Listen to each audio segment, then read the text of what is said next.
Здравствуй, уважаемый зритель! Ты находишься на канале Distraction Test, и я ее ведущий Александр Бабков. И сегодня у нас на обзоре автомобиль, который очень непривычен для нашей области, республики и вообще в целом, нашего региона России, Дальнего Востока. Встречайте, Audi Q7.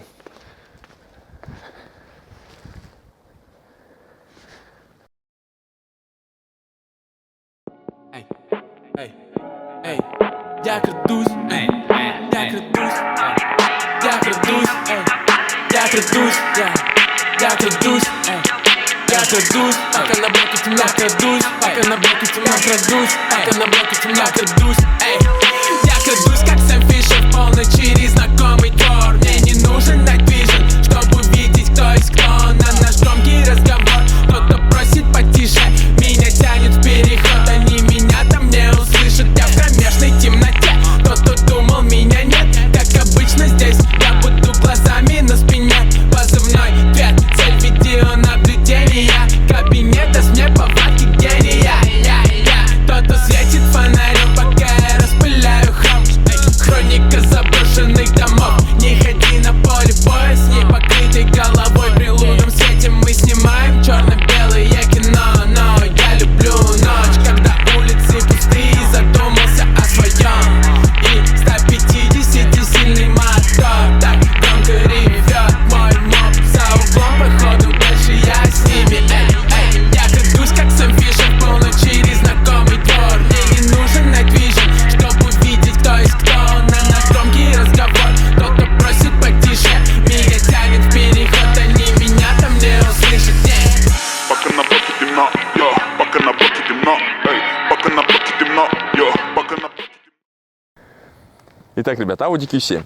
Автомобиль, как я уже сказал, очень редкий и необычный для нашего региона Дальнего Востока, да? То есть леворульный огромный джип. Но это не джип, это больше кроссовер, потому что это более городской вариант.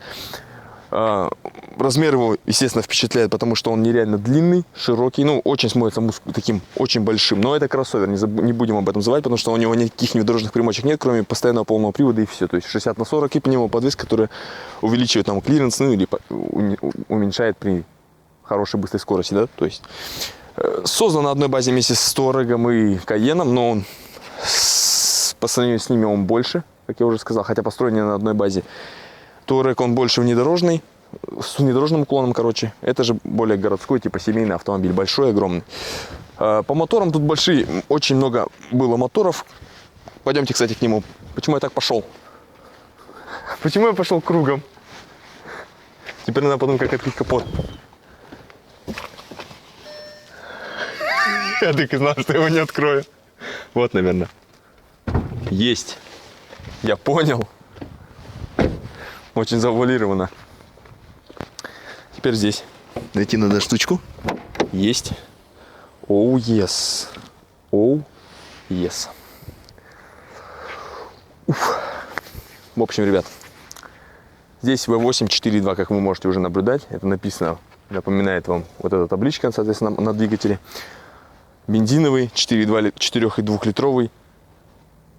V-образная восьмерка, короче, да, 350 лошадей. То есть это очень и очень неплохая мощность для такого автомобиля. Короче, рекомендуется, конечно, все вот в России покупают такие машины большие, да, ну, с дизельным двигателем, потому что дизель, он экономичней. Ну, это все знают, да, то есть можно поставить дизель и взять с дизелем и ездить как бы экономично, как на обычном малолитражном автомобиле, по сути, расход будет. Но с нашим топливом, соответственно, с соляркой, короче, вы не сможете нормально на нем двигаться, потому что что-нибудь начнет у вас по-любому мозги парить. В общем, V-образная восьмерка достаточно простая, цепная. Один из беспроблемных моторов, на самом деле. Входит, в принципе, 250-300 тысяч он беспроблемно. Индивидуальные катушки зажигания на каждый цилиндр, да, ну, в принципе, тоже нормально не ходят. Тут никаких проблем нет. Главное, ставить хорошие свечи, чтобы эти катушки, соответственно, не наворачивались, потому что они не любят плохие свечи. И, в принципе, все. Мощность хорошая. Ну и расход, соответственно, ну, расход для 4,2-литрового, в принципе, не сильно и большой. На самом деле, по трассе можно уложиться около 17, 18, 15 можно даже уложить, попробовать. Ну, в городе, конечно, 25 будет, он точно есть. Ну и самое интересное, начнем, давай, наверное, с багажника начнем, а? Почему нет? В общем, багажник. Автомобиль семиместный. в это сложно поверить, да, наверное, нет, он большой, в него можно поверить, но, смотря на багажник, вы не можете найти, обычный обыватель японских автомобилей старых, да, он не может найти сиденье, черт возьми, где вообще сиденье, они спрятаны вот здесь под полом, то есть вот эта штука поднимается у вас сиденье, ну, небольшие, для детей, в принципе, пойдет. Непривычно, что еще непривычно? Да, вообще тут все непривычно, смотрите, какие большие удобные органайзеры, то есть все было сделано для людей, даже сделана розетка, то есть вы можете сюда подключить какой-то электроприбор. То есть все вот эти штуки, полки, все это очень-очень-очень-очень круто. Вот смотри, хоп, ну, все как полагается, правда? Там чувствуется немецкое качество, да, все до мелочей продумано. Единственное, что вот высокая, это как бы погрузочная высота, да, но здесь есть кнопочки, вот здесь, то есть вы опускаете подвеску, соответственно, пневмо, да, то есть опускаете низ, зад автомобиля и спокойно ложите какую-нибудь тяжелую коробку сюда, без проблем сели и поехали. Багажник с электроприводом, кстати, тоже, ну, кому как, кому удобно так, кому удобно хлопнуть, короче, ну, по сути, как бы вещь такая, ну, не прямо нужная. Кстати, еще забыл сказать, разговаривал с хозяином, потому что я сам не знаю про этих автомобилей, по сути, никогда не ездил в таких, мы привыкли ездить на японских машинах, я уже говорил. Фаркоп. Чтобы его поставить, это целая эпопея. То есть он снимается здесь, убирается, он лежит у вас в багажнике. Тут у вас стоит пластмассовая такая накладка. Когда вы такие думаете, блин, сейчас я отбуксирую, пацана, помогу, ё-моё, он сломался, вы такие, хопа, и думаете, блин, а где у меня фаркоп? Ходите, думаете, ну окей, снимаю пластмассовую штуку, снимаете пластмассу, хоп, а там нет фаркопа. Думаете, где у меня фаркоп? Начинаете лазить в багажник, ты хоть фаркоп, прицепляй, короче, целая эпопея. Но сделано для чего? Чтобы вид был. То есть с фаркопом выглядит, ну как-то, ну как, ну... Как будто вы, короче, такой ярый фанат активного отдыха, короче, возите лодки, короче, прицепы и прочую фигню. Пойдем дальше. Итак, сзади. Вот я даже сяду, потому что тут надо сесть. Опа! Место, ну просто масса места. Смотрите, как я сижу. Ноги даже не думают доставать до водительского сидения. Сиденье мое, кстати говоря, регулируется, то есть наклон спинки. Я могу пододвинуться, то есть вот.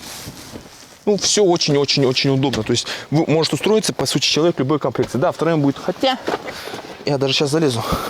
Да даже втроем будет, в принципе, нормально. 4-зонный климат-контроль, то есть для каждого пассажира спереди сидящих, да, есть отдельная климат-контроль, регулируете печку, в принципе, дует это всюду. Вот. У каждого, еще, кстати, прикольная штука, что у каждого заднего пассажира есть свой этот прикуриватель, соответственно, розетка. То есть подключаете свой гаджет, просто сидите и лазите, то есть в интернете и так далее. Тут жалко, Wi-Fi не раздает, да, было бы прикольно. Также бросается в глаза панорама. Панорамная крыша у нас в этой комплектации. Это круто. Ты можешь смотреть на звездное небо, короче. Ну, сам понимаешь, задний ряд, звездное небо, короче, да, ну ты понял. Короче, круто. Пойдем вперед. Опа.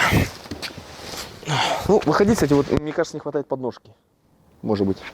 Ну, шторочка вот эти родные тоже очень прикольные. Кстати, машина не тонирована, да? Ну, как-то непривычно. Пойдем, соответственно, за стандартное водительское место автомобиля. Опа. О. Так, ну что, ребят. Тут довольно-таки все интересно. Так, машина опускается чуть пониже, надеюсь. Нет, это я двигаюсь. Это я тоже поднялся, тоже двигаюсь, да? Это я чуть пониже, да? Нет, она не опускается. Ну ладно. Пускай будет так. В общем, сидишь ты довольно-таки, кстати, по-капитански высоко. Видишь огромный просто капот, просто огромнейший капот. Тут у тебя просто, ну, масса кнопок. Тут, я не знаю, тут крутишь эту штуку, у тебя открывается люк. Тут у тебя как бы штурманский свет. Тут у тебя большой свет. Короче, тут вообще жесть, короче, какая. Тут просто завал кнопок. Обычному обывателю, как я уже говорил, японских автомобилей, это все непривычно. Смотри сюда. Здесь у нас открытие бака и открытие багажника, то есть отсюда. Ну, здесь все как обычно, как мы привыкли видеть. Здесь, единственное, в комплектации не хватает памяти сидений. То есть можно еще запрограммировать, чтобы запоминало. И вот эти кнопки открытия-закрытия машины. То есть с другой стороны их нету, кнопочек, да? Это тоже непривычно, потому что ты как думаешь, как закрыть машину? В общем, вот такая штука. Еще по минусам, да? Ну, как бы, не знаю, там отнести их к минусам или просто к чему-то, короче, да? Вот родная магнитола Audi CD ченджерным стоит, да? Нету ни USB, ни AUX, короче. Вроде 2007 год, ну, как бы технологии уже дошли до таких вещей, как AUX и USB, но почему-то в машинах такого класса их даже тоже не ставили. Это как-то странно. Приборная панель довольно-таки интересного такого. Как будто, на что это похоже вообще, две штуки такие? Даже не знаю, что. Ну да, может быть. На что-то похоже. Большой экран, то есть камера заднего хода сзади стоит. Вот тут еще, кстати, большой такой неплохой боксик. Все это открывается. Подстаканники. Короче, все очень прикольно продумано на самом деле. Мне очень нравится. Салоны вот у немцев, они просто, ну, на высоте всегда были. Вот даже смотрите, вот здесь вот, то есть в дверях, вот в этих, да, по-моему, сзади тоже есть.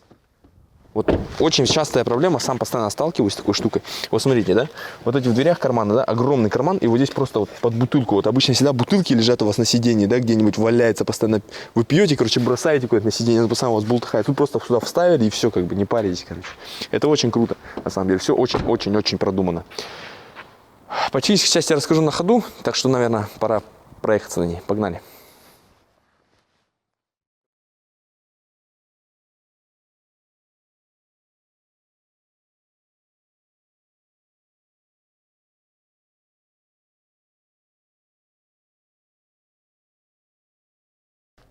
В общем, ребят, находимся мы в салоне, да, вот реально назвать салоном. Огромный, большой, кожаный, такой весь взбитый салончик Q7. Первым делом, что я хочу сказать, да, ну, для вот обычного обывателя, да, все непривычно, все очень такое, надо все ко всему привыкнуть, ко всем разобраться, даже запустить двигатель, то есть вот эта кнопка Engine Start и вот Engine Stop, то есть две отдельные кнопки абсолютно. Ну, к этому они ничем не выделены, просто обычная черная кнопка. То есть первый раз садишься и думаешь, блин, а как ее вообще запустить двигатель и так далее. То есть, ну, к этому можно привыкнуть. Также с климатом, то есть тут двухзонный, как я уже сказал, спереди. Сзади тоже, да, свой. То есть к этому тоже надо ко всему привыкнуть, как его настроить. То есть тут все вместе, все так очень, да, все очень скомпоновано так, короче. В общем, сели, едем. В общем, поехали, ребят. Как я уже сказал, автомобиль на пневме, то есть полностью на пневме. Хозяин говорит, что, ну, он немножко боялся пневмоподвески, потому что в наших условиях, с нашей зимой, ты можешь на большие бабки попасть, да? С такими морозами, то есть пневмоподушки лопнут и все, и как бы одна подушка около 30 тысяч стоит, то есть, а их 4, то есть 120 тысяч просто ты отдашь на ремонт подушки. Но зато как он плавно идет. Вот мы едем по бетонке, и вот очень-очень-очень мягенько прямо идет. Не чувствуется кочек, хорошая шумка. Вот шумка реально хорошая. Вот в немцах шумка никогда не жает. Насчет подвески, у него, как я уже сказал, пневма, двухрычажная сзади, двухрычажная спереди. То есть все по стандартам. Звук повороточки такой щелкающий. Движка V8, кстати говоря. Звук, вот немножко, слышите звук? Она говорит, что я пристегнуться. Надо пристегнуться. Блин. Где тут штука? Это пристежка. Все. То есть он говорит, ты давай, пристегивайся. То есть все-таки много. Сколько, я не знаю, 8 подушек безопасности здесь? 8 или сколько это? Короче, сейчас я подъеду к светофору и надо попробовать открыть люк, панораму, чтобы мы ехали, освежали свежим воздухом. Ну реально сидеть непривычно. Машина кажется нереально большой. У него просто нереально здоровый капот. Она очень-очень-очень широкая. И очень плавная, мне прям нравится. Ну, для городских условий автомобиль просто хорош. Для внедорожника, да, возможно, он не так хорош, там, да. Ну, это все-таки городской кроссовер. От него не нужно ждать каких-нибудь бешеных внедорожных примочек. Этого вполне достаточно, чтобы проехать по гравичке, где-то на дачу проехать. То есть вполне все достаточно.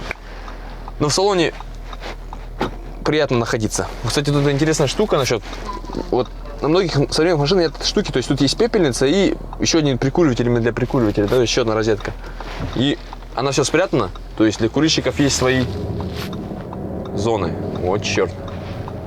Сейчас попробуем чуть-чуть притопить на этой штуке. Вот черт. Ну да, в принципе, идет очень такой, знаешь, плавный разгончик. Прямо хорошо набирает, напористо так. Мне прям нравится. А как он идет, да, плавно? Вот все эти бугры прямо фух-фух. Вы не чувствуете именно пробоев в подвеске и чего-то прочего. Именно все очень плавненько, мягенько. То есть вы можете посадить всю свою большую семью, которая у вас есть, да, то есть, а их тут без малого 7 мест, то есть, включая водителя, да, и просто топнуть куда-нибудь на дальняк, спокойненько, со всем комфортом. Каждый будет заряжать свой гаджет, смотреть мультики, там, фильмы, не знаю, что хотите делать. И включать себе печки сами, регулировать и так далее. То есть очень-очень все удобно. Двигатель, в принципе, его 4,2 литра достаточно. То есть 350 лошадей для такого кузова. Хороший звук. Вот V8, тут, видимо, еще прикол в том, что звукоизоляция хорошая, да, но звук мотора, вот когда ты прям надавливаешь, его очень хорошо слышно, это классно. Такой прям такой, говорит, давай, блин, поднажми. Это классно. Ну, все салонные приколюхи я, наверное, покажу вам, когда уже мы остановимся, да, чтобы, ну, не суетить, тут не нажимать, все-таки машина непривычна для меня, да, то есть... Ну, надо же остановиться и нажать туда, что там кнопка значит, то, что значит эта кнопка. Короче, ко всему надо привыкнуть. В общем, как-то так. Сейчас мы повернем. Блин, ну все-таки как она едет, а? Хорошо. Мне прям нравится. Руль, кстати, такой удобный. Трехспицевый. Кстати, на некоторых, помню, идет 4-спицевый. Я видел. Ну, в общем, портовый компьютер большой, экран показывает, сколько нам осталось до заправки. Говорит, что у нас мало омывающей жидкости. Вот этот экран тоже мультимедиа, да, тоже неплохой. Все очень-очень хорошо сделано. Все очень мягко, плавно. Никаких щелчков, звуков нету. Ну, шумка хороша. Серьезно. А звук какой. Мне вот нравится вот на V8. Вот, кстати говоря, у него родной выхлоп. Никакого нету там тюнинга, да? То есть именно на родном выхлопе он прямо говорит, давай. Если ты надавил газ, так дави его до талого. Тормоза, кстати, тоже хорошие, по-моему, спереди 2-поршневые стоят или 4, я вот, кстати, так и не понял. Сзади тоже хорошие тормоза, то есть такую баржу нормально можно остановить. То есть не как у крузака, у крузаку не хватает его тормозов родных, да, а здесь именно всего достаточно. То есть все продумано, все подсчитано, каждый немец сидел, инженер, каждую порку вот этой торпеды, все прямо и точно изучал до того, чтобы вы ехали и наслаждались реально автомобилем. Это очень классно. То есть чувствуется забота о покупателе, а кто будет пользоваться этим автомобилем, да? То есть все продумано до мелочей, в принципе, да? Есть, да, недостатки. Ну, не то, что недостатки, ты просто не можешь понять, как работает то, как работает, но это все дело привычки. То есть если вы будете эксплуатировать автомобиль там несколько месяцев, вы будете знать. Хотя некоторые несколько месяцев не знают, что значит та кнопка или другая кнопка. То есть берут просто Google, окей, Google, погнали там, посмотрим, что значит эта кнопка, короче, да? Типа такого. Как по-другому?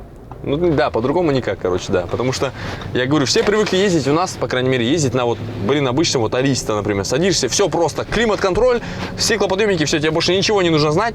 Ты знаешь, что тебе нажать, чтобы она поехала, короче, и все, ты не паришься. Здесь же нет, тут все так просто. Тут надо сначала сесть в машину, понять, как работает, как завести его вообще. То есть, серьезно. Ну вот, мы даже сегодня проверили такую вещь, да.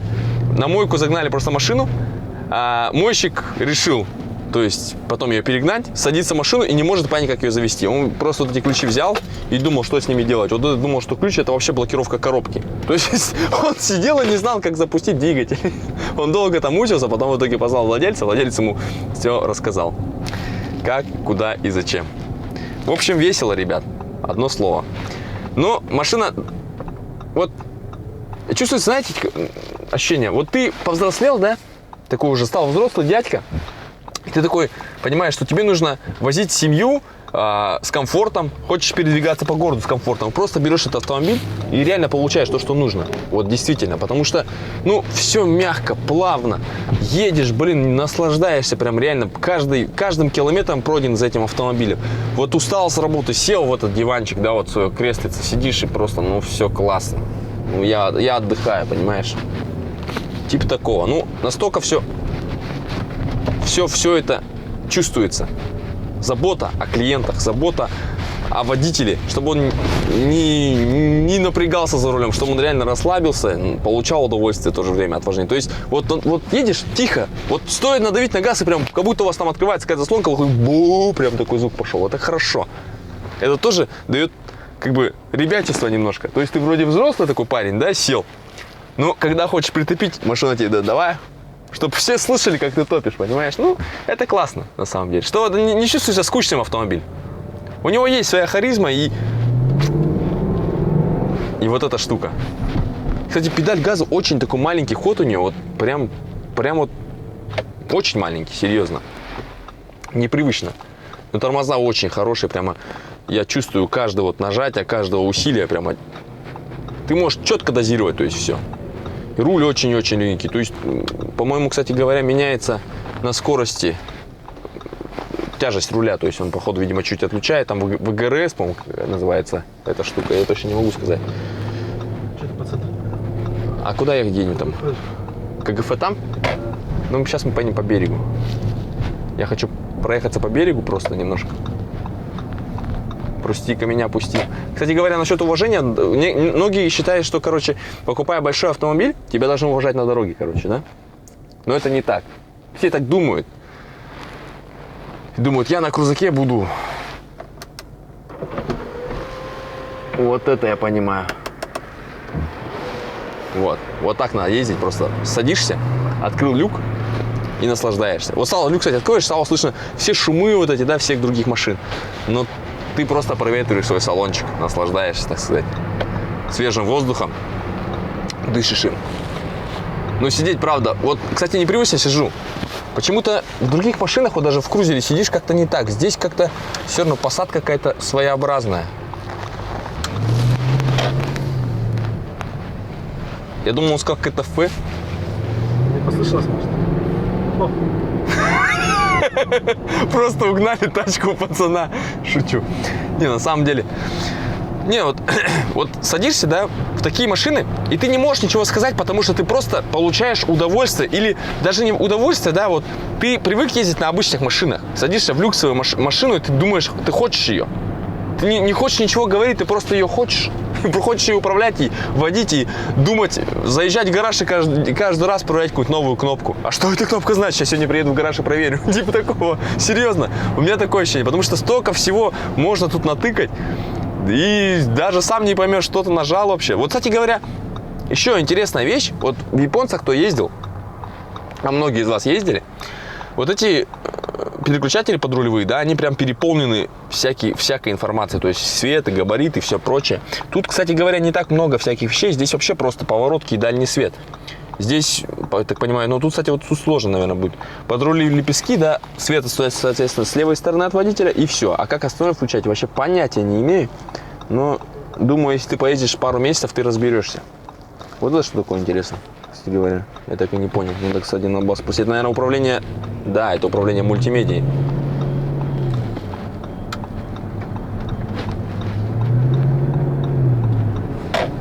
Да. Едешь и правда наслаждаешься. Вот вышел на ровную дорогу. А вот, кстати, как тут пневма опускается? Вот я бы опустил бы сейчас пневму просто по хорошей дороге бы и надавил бы. Но все-таки как приятно иметь такой автомобиль в своем гараже. То есть я спросил у владельца, почему он купил Audi Q7 в наших краях, да? То есть это все подумают, что за бред, зачем он купил Audi Q7. На самом деле у человека есть, например, крузер, есть еще какой-то автомобиль, но нужно для разнообразия что-то иметь такое, что ты никогда не владел. И покупаешь просто машину, которую ты никогда не использовал, не эксплуатировал, даже внутри не сидел. Просто покупаешь и ездишь. И реально удивляешься каждый день чему-то новому. Потому что ты не знаешь, что это значит, как с этим разобраться. То есть для тебя это всегда какая-то загадка, что-то новое. Это прикольно, на самом деле. Эти ощущения интересные. Немецкие автомобили, они мне нравились всегда, потому что они все очень продумано, четко, да. Многие называют их скучными и ломучими. Ломучие, они до какого-то времени и какие-то конкретные двигатели там, да, и так далее. Тут простая 4,2-литровая восьмерка, довольно надежная. Вот я говорю, цепной привод ГРМ, без всяких ремней, без ничего, ходит вполне себе достойно.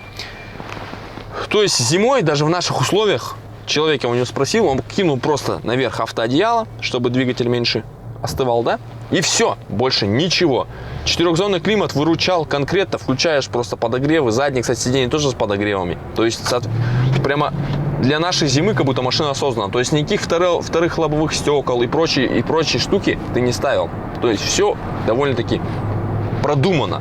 Единственное, да, может быть, не хватает вибасты родной. Было бы вообще очень-очень хорошо, потому что в многих немецких машинах, на Мерсах, на многих, стоят родные вибасты, то есть ты без всяких сигнализаций, автозапусков, всякой прочей дичи, просто настроил ее, она тебе прогреет машину до нужной температуры, когда тебе надо, и просто сел, поехал.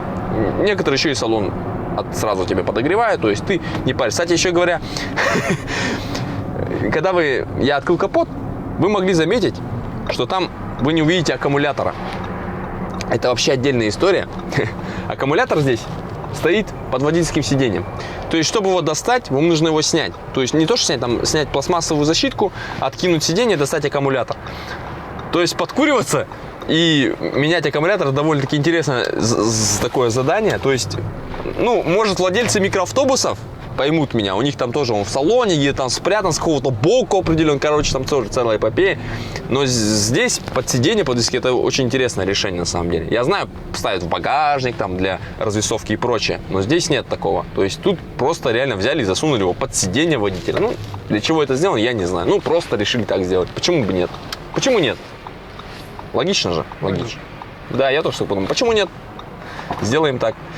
Вот и все. Так что, ребят, сейчас мы потыкаем кнопки с вами, посмотрим, подведем итог, и думаю, на этом стоит закончить. Так что не переключайтесь.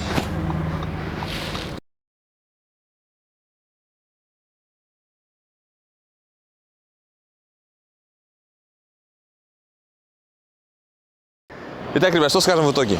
Автомобиль, безусловно, интересный тем, что он редкий для нашего края, области и так далее, как я уже сказал. Хотите выделиться в потоке, получаете безумные ощущения внутри, также и снаружи. Возите семью, всех друзей в этот автомобиль просто засовываете туда внутрь, ездите куда-то на дальняк с комфортом, короче, без всяких проблем. И, в принципе, все довольно надежно, как многие байки там начинают ходить, что это все ненадежно, все сломается обязательно. Нет, на самом деле все это довольно надежно, продумано и классно. Так что подписывайтесь на мой канал, ребят, ставьте лайки. И все, ребят, всем пока.